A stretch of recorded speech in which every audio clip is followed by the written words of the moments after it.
ಏಳನೇ ಮೇಗೆ ಲೋಕಸಭೆ ಚುನಾವಣೆ ಇದೆ, ಮಹತ್ವದಾದಂತಹ ಚುನಾವಣೆ. ಈ ಚುನಾವಣೆ ಈ ದೇಶದ ಭವಿಷ್ಯ ರೂಪಿಸುವಂತಹ ಚುನಾವಣೆ. ಇವತ್ತು ಒಂದು ಕಡೆ ಕಾಂಗ್ರೆಸ್ ಪಕ್ಷ ಇದೆ, ಕಾಂಗ್ರೆಸ್ ಪಕ್ಷದ ಅಭ್ಯರ್ಥಿ ಇದ್ದಾರೆ.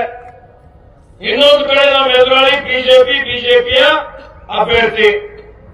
ಈಗ ನೀವೆಲ್ಲ ಆಲೋಚನೆ ಮಾಡಬೇಕಾಗಿದೆ, ಬೀದರ್ ಲೋಕಸಭಾ ಕ್ಷೇತ್ರದ ಜನ ಯಾರಿಗೆ ಮತ ಹಾಕಬೇಕು, ಯಾರಿಗೆ ಮತ ಹಾಕಿದ್ರೆ ನಿಮ್ಮ ಅಭಿವೃದ್ಧಿ ಆಗ್ತದೆ, ನಿಮ್ಗೆ ಒಳ್ಳೇದಾಗ್ತದೆ, ಈ ಭಾಗದ ಸರ್ವಾಂಗೀಣ ವಿಕಾಸ ಆಗ್ತದೆ. ಆತ್ಮೀಯ ಬಂಧುಗಳೇ, ಈಗಾಗಲೇ 10 ವರ್ಷದಿಂದ ಲೋಕಸಭೆಗೆ ನೀವು ಬಿಜೆಪಿಯ ಸಂಸದರನ್ನು ಗೆಲ್ಲಿಸಿಕೊಂಡಿದ್ದೀರಿ, ಬೀದರ್ ಜನ ನೀವು ಅಂದ್ರೆ. ಆದ್ರೆ 10 ವರ್ಷದಲ್ಲಿ ಇವ್ರು ಏನ್ ಮಾಡಿದ್ದಾರೆ, ಏನ್ ಜವಾಬ್ದಾರಿ ಕೆಲಸ ಮಾಡಿದ್ರಪ್ಪ ಇವರು ನೋಡಿ. 2014ರಲ್ಲಿ ಬಿಜೆಪಿ ಅವರು ಹೇಳಿದ್ರು, ಅಧಿಕಾರ ಬರಕ್ಕಿಂತ ಪೂರ್ವದಲ್ಲಿ ಏನ್ ಹೇಳಿದ್ರು, ಅಚ್ಚೇ ದಿನ ಹಿಂಗೆ ಅಚ್ಚೇ ದಿನ ಹಿಂಗೆ ಭಯ್ಯ, ಇವತ್ತು ನಾವು ಬೆಲೆ ಏರಿಕೆ ಕಡಿಮೆ ಮಾಡ್ತೀವಿ, ಪೆಟ್ರೋಲ್ ಡೀಸೆಲ್ ಅಡಿಗೆ ಸಿಲಿಂಡರ್ ಬೆಲೆ ಅರ್ಧಕ್ಕೆ ಕೊಡ್ತೀವಿ. ಅವಾಗ 60 ರೂಪಾಯಿ ಇದ್ರೆ 30 ರೂಪಾಯಿ ಕೊಡ್ತೀವಿ ಅಂತ ಹೇಳಿದ್ರು ಡೀಸೆಲ್. ಅವಾಗ ಪೆಟ್ರೋಲ್ 70 ಇದ್ರೆ 35 ಕೊಡ್ತಾ ಅಂತ ಹೇಳಿದ್ರು. 400 ರೂಪಾಯಿ ಸಿಲಿಂಡರ್ ಇತ್ತು, 30 ಕೊಡ್ತಾ ಅಂತ ಹೇಳಿದ್ರು. ಕೊಟ್ರ? ಗ್ಯಾಸ್ ಸಿಲಿಂಡರ್ ಬೆಲೆ ಏಟಾಗ್ಯದಮ್ಮ, ಏಟಾಗ್ಯದ 1000 ಮ್ಯಾಗ ಆಗ್ಯದ ಇಲ್ಲ. ರೈತ ಬಿಜೆಪಿ ಓಟ್ ಹಾಕ್ಬೇಕಾ? ಇವರು ಡೀಸೆಲ್ ಬೆಲೆ ಡಬಲ್ ಆಗ್ಯದ ಇಲ್ಲ, ಪೆಟ್ರೋಲ್ ಬೆಲೆ ಡಬಲ್ ಆಗ್ಯದ ಇಲ್ಲ. ಎಲ್ಲಾ ಜೀವನಾವಶ್ಯಕ ವಸ್ತುಗಳ ಬೆಲೆ ಜಾಸ್ತಿ ಮಾಡಿ ಬಡವರ ಮತ್ತು ಮಧ್ಯಮ ವರ್ಗದವರ ಜೀವನ ಎಲ್ಲ ತತ್ತರಿಸಿ ಹೋಗುವಂತೆ ಮಾಡಿದಂಥದ್ದು ಈ ಬಿಜೆಪಿ. ಅದಕ್ಕೆ ನೋಡಿ, ಅವ್ರು ಹೇಳಿದ್ರು ರೈತರ ಆದಾಯ ದುಪ್ಪಟ್ಟು ಮಾಡ್ತೀವಿ. ಆದಾಯ ದುಪ್ಪಟ್ಟಾಯ್ತಾ? ಖರ್ಚು ಮಾತ್ರ ದುಪ್ಪಟ್ಟಾಯ್ತು. ಇವತ್ತು ರಾಸಾಯನಿಕ ಗೊಬ್ಬರ ಬೆಲೆ ಹೆಚ್ಚಿಗೆ ಆಯ್ತಾ ಇಲ್ಲ? ರೈತರ ಹೆಚ್ಚಿಗೆ ಆಯ್ತಾ ಇಲ್ರಿ? ಗೊತ್ತಿದೆ. ಇವತ್ತು ಎಲ್ಲಾ ಬೆಲೆಗಳ ದುಪ್ಪಟ್ಟಾದ್ರು, ರೈತರ ಆತ್ಮಹತ್ಯೆಗಳು ಜಾಸ್ತಿ ಆಯ್ತು, ಖರ್ಚು ವೆಚ್ಚಗಳು ಜಾಸ್ತಿ ಆಯ್ತು, ಕಂಗಾಲಾದ್ರು. ಇವತ್ತು ರೈತರಿಗೆ ಮತ ಹಾಕ್ಬೇಕಾ? ಹಾಕ್ಬೇಕೇನಪ್ಪ? ನಿಜವಾಗಿ ಯಾರಾದ್ರೂ ರೈತರ ಬಗ್ಗೆ ಕಳಕಳಿ ಇದ್ದವರು ಭಾರತೀಯ ಜನತಾ ಪಕ್ಷಕ್ಕೆ ಒಂದೇ ಒಂದು ಮತ ಹಾಕಬಾರ್ದು. ಯುವಕರಿಗೆ ಹೇಳಿದ್ರು ಅಮಿತ್ ಶೆಟ್ಟಿ 2 ಕೋಟಿ ಉದ್ಯೋಗ ಸೃಷ್ಟಿ ಮಾಡ್ತೀವಿ ಪ್ರತಿ ವರ್ಷ. ಇಲ್ಲಿದೆ ಉದ್ಯೋಗ, ಈ ಉದ್ಯೋಗ ಕಸ್ಕೊಂಡ್ಬಿಟ್ರು, ಎಲ್ಲ ಖಾಸಗೀಕರಣ ಮಾಡಿದ್ರು. ಏರ್ಪೋರ್ಟ್ ಮಾರಾಟ, ಅದಾನಿ ಪೋರ್ಟ್ಗಳು, ಬಂದರುಗಳು ಮಾರಾಟ, BSNL ದುರ್ಬಲಗೊಳಿಸಿದ್ರು, ನವರತ್ನ ಕಂಪನಿಗಳು ಅಲ್ಲಿರುವಂತಹ ಸರ್ಕಾರದ ಷೇರ್ ಹಣ ಖಾಸಗಿಯವರಿಗೆ ಕೊಟ್ಟಾಗ್ಬಿಟ್ರು. ಈ ತರ ಆದ್ರೆ ಬಡವರಲ್ಲಿರ್ಬೇಕು, ಶೋಷಿತರಲ್ಲಿರ್ಬೇಕು, ರೈತರ ಮಕ್ಕಳಲ್ಲಿರ್ಬೇಕು, ಅವರಿಗೆ ನೌಕರಿಯಲ್ಲಿ ಸಿಗ್ತವೆ. ಇವತ್ತು ನೋಡಿ, ಬರೀ ಉದ್ಯೋಗಪತಿಗಳಿಗೆ ಸಹಾಯ. ಇವತ್ತು ರೈತರ ಏನ್ ಪರಿಸ್ಥಿತಿ, ಸಾಲ ಮನ್ನಾ ಮಾಡಿ ಅಂತ ಹೇಳಿದ್ರೆ ಸರ್ಕಾರ ದಿವಾಳಿ ಆಗ್ತದೆ ಅಂತ ಹೇಳಿದ್ರು ಬಿಜೆಪಿಯವರು. ಆದರೆ ಇವರು 10 ವರ್ಷದ ಅವಧಿಯಲ್ಲಿ ಇವತ್ತು ಉದ್ಯೋಗಪತಿಗಳ 16 ಲಕ್ಷ ಕೋಟಿ ರೂಪಾಯಿ ಸಾಲ ಮನ್ನಾ ಮಾಡಿದ್ರು. ಇವತ್ತು ಇವರಿಗೆ ಕೋಟ್ಯಾಂತರ ರೈತರು ಬೇಕಾ? 50 ಜನ ಉದ್ಯೋಗಪತಿಗಳು ಬೇಕು. ಈ ಸರ್ಕಾರ 50 ಜನರಿಗಾಗಿ ನಡೆಸ್ತಾ ಇದ್ದಾರೆ ಬಿಜೆಪಿಯವರು ಕೇಂದ್ರದಲ್ಲಿ. ಕೇಳಬೇಕಲ್ಲ ಅವರಿಗೆ. ಇವರು ಹೇಳಿದ್ರು 2022 ಒಳಗಾಗಿ ಪ್ರತಿಯೊಬ್ಬರಿಗೂ ಸೂರ್ಯನವರಿಗೆ ಸೂರು ಕೊಡ್ತೀವಿ, ಜೋಪಡಿ ಮುಕ್ತ ಮಾಡ್ತೀವಿ, ಪಕ್ಕಾ ಮನೆ ಕೊಡ್ತೀವಿ, ಆ ಮನೆಗೆ ನಲ್ಲಿ ನೀರು ಹಾಕೊಡ್ತೀವಿ, ಸಪ್ಲೈ ಕೊಟ್ಟು ಆ ಮನೆಗೆ ವಿದ್ಯುತ್ ಕೊಡ್ತೀವಿ. ಕೇಂದ್ರದ ಬಿಜೆಪಿಯವರು ಮನೆ ಕೊಟ್ರ? ನಾವು ಕೊಟ್ಟಿವಿ. ಸಿದ್ದರಾಮಯ್ಯ ಸರ್ಕಾರ, ಕಾಂಗ್ರೆಸ್ ಸರ್ಕಾರ, ನಾನು ಮಂತ್ರಿ ಮನೆ ಕೊಟ್ಟಿದ್ದೇವೆ. ನಾವು ಕೊಟ್ಟಿದ್ದ ಮನೆನೇ ಇವಾಗ ಕಂತು ಬಿಡುಗಡೆ ಮಾಡದೆ ಇವತ್ತು ಬಡವರ ಶಾಪಕ್ಕೆ ಗುರಿಯಾಗಿದ್ದು ಇದೇ ಭಗವಂತ ಕೂಗ. ನೆನಪಿಟ್ಕೊಳ್ಳಿ, ಏನೋ ಮಾಡಿಲ್ಲ, ಮಾಡೋರಿಗೆ ಮಾಡಿಬಿಡೋದಿಲ್ಲ. ಇವತ್ತು ಮನೇನೂ ಇಲ್ಲ. ಇವ್ರು ಹೇಳಿದ್ದೆಲ್ಲ ಬಂಡಲ್, ಹೇಳಿದ್ದೆಲ್ಲ ಸುಳ್ಳು. ಇವರೆಲ್ಲ ಸುಳ್ಳಿನ ಸರ್ದಾರ್ಗಳು. ಇವತ್ತು ನೋಡಿ ನಮ್ಗೆ ಹೋಲಿಕೆ ಮಾಡಿ ಕಾಂಗ್ರೆಸ್ಗೆ ನಾವು ಕೊಟ್ಟ ಮಾತಿನಂತೆ ನಡೀತಾ ಇದೀವ ಇಲ್ಲ, ಕೊಟ್ಟ ಭರವಸೆಗಳು ಈಡೇರಿಸ್ತಾ ಇಲ್ಲಮ್ಮ, ಮಾಡಿದೇ ಇಲ್ಲ. 5 ಗ್ಯಾರಂಟಿ 10 ತಿಂಗಳ ಕೆಳಗೆ ಯಾವ ಸರ್ಕಾರ ಇತ್ತು? ಬಿಜೆಪಿ ಸರ್ಕಾರ ಇತ್ತು. ಅವಾಗ ಏನಾರ ಗ್ಯಾರಂಟಿಗಳು ಕೊಟ್ರ? ನಿಮ್ಗೆ ಏನೋ ಸಹಾಯ ಆಯ್ತಾ? ನಿಮ್ ಖಾತೆ ಹಣ ಬಂತ? ಬಂದಿಲ್ಲ.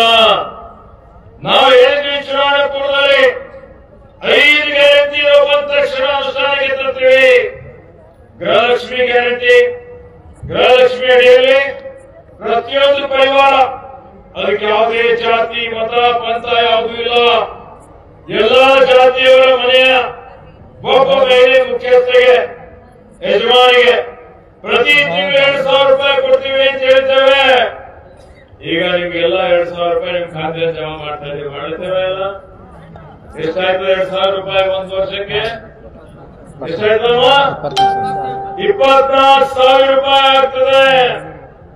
24,000 ರೂಪಾಯಿ ನೇರವಾಗಿ ನಿಮ್ ಖಾತೆಯಲ್ಲಿ ಜಮಾ ಆಗ್ತಾ ಇದೆ. ಇದು ಬಿಜೆಪಿ ಮಾಡ್ತಿದ್ದೇನಮ್ಮ?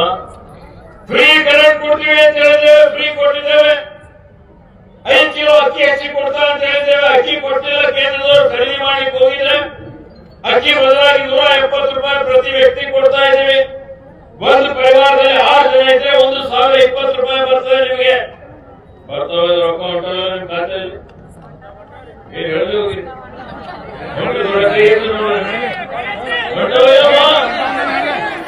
ಇವತ್ತು ನೀವು ಹೇಳ್ಬೇಕು, ಹೇಳೋದು ಅಂದ್ರ ಸತ್ತ ಹೋಗ್ತದೆ, ಸುಳ್ಳು ಹೇಳೋದು ನಡೀತದೆ. ಅದಕ್ಕೆ ಮಾಡಿದ್ದು ಮಾಡ್ಯಾರ ಅಂತ ಹೇಳ್ಬೇಕೇ.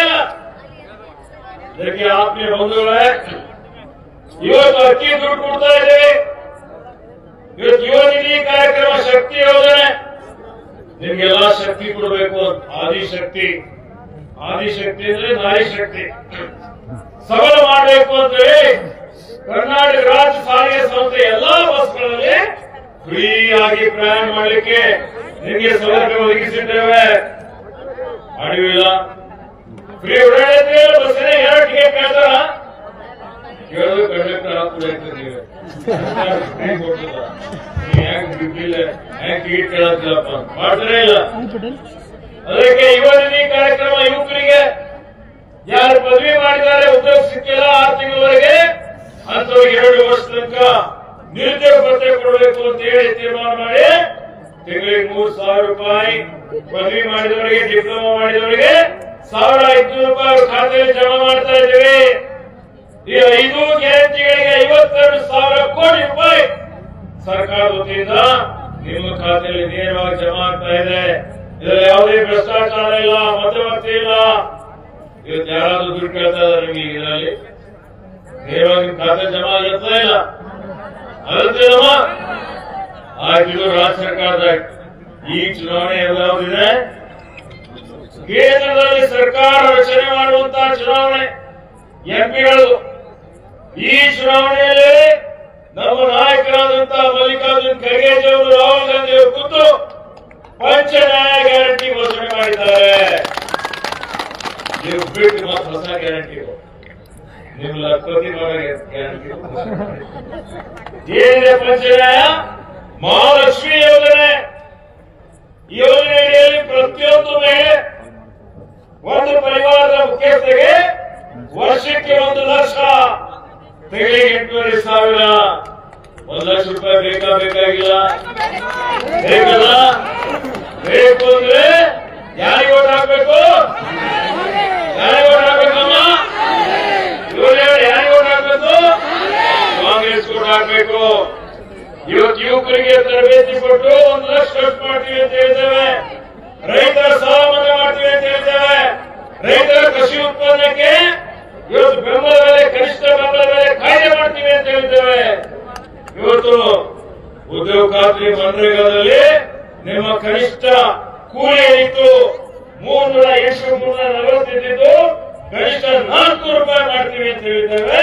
ಕೇಂದ್ರದಲ್ಲಿ ಕಾಂಗ್ರೆಸ್ ಸರ್ಕಾರ ಬಂದ ತಕ್ಷಣ ಕರ್ನಾಟಕ ರಾಜ್ಯದಲ್ಲಿ ಹೆಂಗ್ ಅನುಷ್ಠಾನ ಮಾಡಿದ್ದೇವೆ ಹಂಗೆ ಅನುಷ್ಠಾನ ಮಾಡ್ತೀವಲ್ಲ.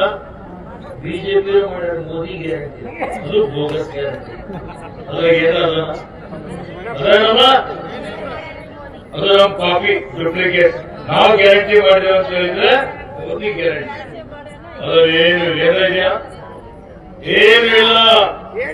ಅದಕ್ಕೆ ಆತ್ಮೀಯ ಬಂಧುಗಳೇ, ಇವತ್ತು ಆಲೋಚನೆ ಮಾಡಿ ಬಸವಕಲ್ಯಾಣ ಅಭಿವೃದ್ಧಿ ನಾವು ಮಾಡಿದ್ದೇವೆ. ಇದು ಬಸವಣ್ಣವರ ನಾಡು. ಅಭಿವೃದ್ಧಿ ಪ್ರಾಧಿಕಾರ ಮಾಡಿದ್ದು ನಾವು, ಕಾಂಗ್ರೆಸ್ ಮಾಡಿದ್ದು ನಾನು, ರಾಜಶೇಖರ ಪಾಟೀಲ್, ರಹೀಂ ಖಾನ್ ಎಲ್ಲ ಹೋರಾಟ ಮಾಡಿದ್ದೇವೆ. ವಿಜಯ್ ಸಿಂಗ್ ಎಲ್ಲ ಸೇರಿ, ಬಿ ನಾರಾಯಣರಾವ್ ಇದ್ರು. ಅದೇ ರೀತಿಯಲ್ಲಿ ಇವತ್ತು ನೂತನ ಅನುಭವ ಮಂಟಪ ನಿರ್ಮಾಣ ಆಗ್ತಾ ಇರ್ತಕ್ಕಂಥದ್ದು.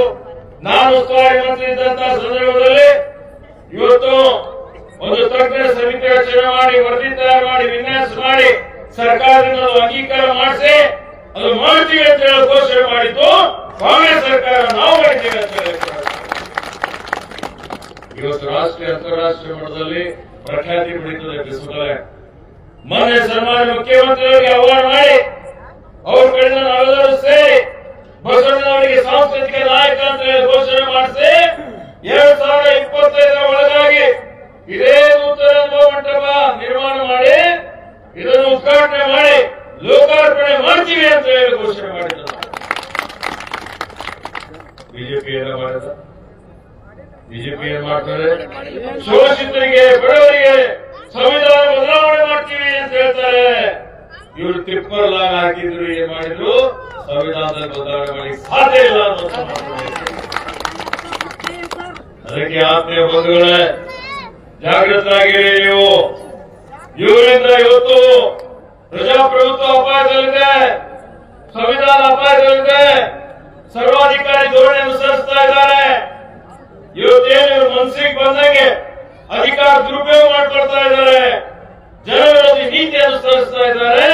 ಸಮಯ ಬಂದಿದೆ, ಈಗ ಭಾರತೀಯ ಜನತಾ ಪಕ್ಷವನ್ನು ಬುಡಸಭೆ ಕಿತ್ತಾಕುವಂತಹ ಕೆಲಸ ದೇಶದ ಜನ ಮಾಡ್ತಾರೆ ಅನ್ನುವಂತ ನಂಬಿಕೆ ನಮಗೆ. ಇವತ್ತು ನೋಡಿ, ನಿಮ್ಮೆದುರುಗಡೆ ಇಬ್ಬರು ಇವತ್ತು ಅಭ್ಯರ್ಥಿಗಳಿದ್ದಾರೆ. ಭಗವಂತ ಖೂಬಾಗೂ 10 ವರ್ಷ ಕೊಟ್ಟಿರಿ. ನೀವೇ ಕೇಳಿ, ಭಗವಂತ ಖೂಬಾ ಬಂದ್ರೆ ನಾಳೆ ಬರ್ಬೋದು ಅಲ್ಲ?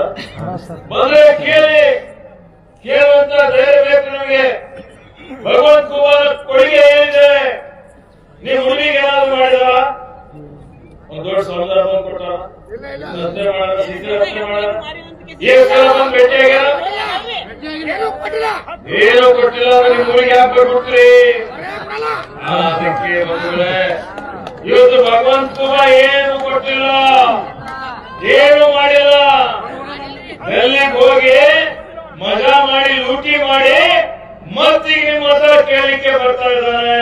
ಇವರಿಗೆ ಚೀಮಾರಿ ಹಾಕ್ಬೇಕೇ ಇಲ್ಲ. ಅದಕ್ಕೆ ಆತ್ಮೀಯ ಬಂಧುಗಳೇ, ಇವತ್ತು ನೋಡಿ, ಇಡೀ ಜಿಲ್ಲೆಯಾದ್ಯಂತ ಜಿಲ್ಲೆ ಜನ ಭಗವಂತ ಖೂಬಾನನ್ನು ತಿರಸ್ಕಾರ ಮಾಡಬೇಕು, ಈತನಿಗೆ ಬೈಬ ಹೇಳಬೇಕು ಅಂತ ಹೇಳಿ ತೀರ್ಮಾನ ಆಗಿದೆ. ನೀವೆಲ್ಲ ಮಾಡಿದೆ, ಬೈಬ ಹೇಳ್ತಾರೆ ಇಲ್ಲ. ಅದಕ್ಕೆ ಇವತ್ತು ಇದು ಭಗವಂತ ಖೂಬಾನ ಕೊನೆಯ ಚುನಾವಣೆ. ಮುಂದೆ ಜಿಲ್ಲಾ ಪಂಚಾಯತ್, ಗ್ರಾಮ ಪಂಚಾಯತ್ ಟಿಕೆಟ್ ಕೊಡಲ್ಲ, ಅದಕ್ಕೂ ಯೋಗ್ಯ ಇಲ್ಲ. ಅದಕ್ಕೆ ಆತ್ಮೀಯ ಬಂಧುಗಳೇ, ಇವರು ಶೂನ್ಯ ಕೊಡುಗೆ. ಬರೀ ಪರಿವಾರವಾದಂತೆ ತನ್ನ ಪರಿವಾರದವರಿಗೆ ಗುತ್ತಿಗೆ ಕೊಟ್ಬಿಟ್ಟು 5 ಜನರಿಗೆ ಇವತ್ತು ಬರೀ ಕಳಪೆ ಕಾಮಗಾರಿ ಮಾಡಿ ಲೂಟಿ ಮಾಡಿದಂತ ವ್ಯಕ್ತಿ ನೀವು ಎಂಪಿ ಆಗ್ಲಿಕ್ಕೆ ಸಾಧ್ಯ? ಅದಕ್ಕೆ ಆತ್ಮೀಯ ಬಂಧುಗಳೇ, ಎಷ್ಟು ದೊಡ್ಡ ಇದೆ, ಎಷ್ಟು ದುರಂಕಾರ, ಎಷ್ಟು ದುರ್ವರ್ತನೆ. ಭಗವಂತ ಖೂಬಾನೇ ಬಂದ ಸ್ಟೇಟ್ಮೆಂಟ್ ಏನಂತ? ಬಿಜೆಪಿಯ ಲೂಟಿಕೋರರು ಸತ್ಯ ಪೇಪರ್